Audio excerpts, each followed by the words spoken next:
Bonjour, je suis la pasteure Carmen Lansdowne, modératrice de l'Église unie du Canada. Heureuse fête de la Pentecôte à vous, sœurs et frères dans le Christ. Nous rendons grâce à Dieu qui, en cette période de l'année, répand l'Esprit dans l'Église pour inspirer des visions à nos jeunes et des rêves à nos aînés. Alors qu'en cette Pentecôte, nos régions se réunissent pour reconnaître, consacrer et ordonner des personnes dans divers ministères. Je souhaite vous offrir un message d'espérance.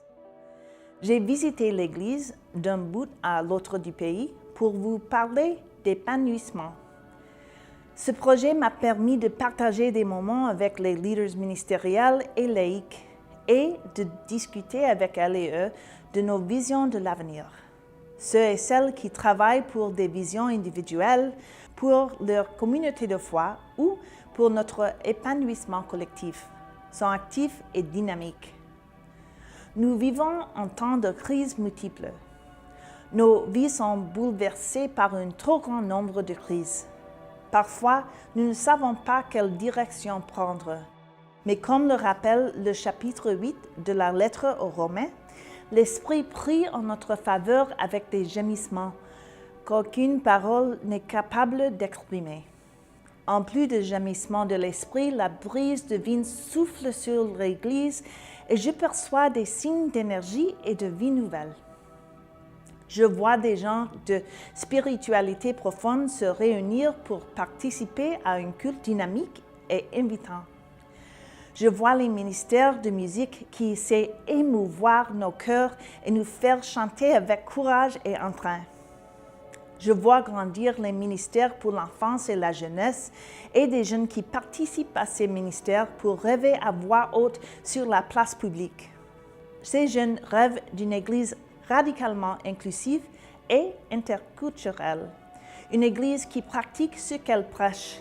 Une Église qui réduit ses émissions de gaz à effet de serre. Une Église qui retire ses placements des industries polluantes. Une Église qui défend les causes de l'environnement. Et une Église qui demande une gestion éthique des entreprises dont elle est actionnaire. Ces jeunes rêvent d'une Église où on se sent chez soi, même si cela n'a pas été toujours le cas. Je vois au sein de l'Église des aînés qui trouvent de nouvelles façons de se soutenir dans le vieillissement. Je vois des gens qui planifient l'avenir de leur bâtiment vieillissant dans la foi et le discernement. Je vois des personnes qui s'encouragent et j'entends s'élever des réseaux, une voix prophétique qui réclame une paix juste. Une paix juste entre la Palestine et Israël, pour l'Ukraine, pour le Soudan, pour le Yémen, pour la Colombie, pour le Myanmar, pour tous les endroits du monde où des pouvoirs politiques font la guerre et détruisent l'humanité et la planète, pour s'emparer de richesses et de territoires. Vous avez peut-être l'impression qu'il est de plus en plus difficile de vous sentir en communion avec l'ensemble de l'Église. Je peux vous assurer que je vois qu'une spiritualité profonde, qu'une vie de disciple dynamique et qu'une quête audacieuse de justice maintient notre Église ensemble. L'Esprit intercède dans nos vies et nous donnons le souffle d'un vent de changement. Puissions-nous sentir la brise divine sur nos visages et puissent les flammes de la Pentecôte nous rassembler dans la célébration et l'unité. Qu'il en soit ainsi pour toujours. Amen.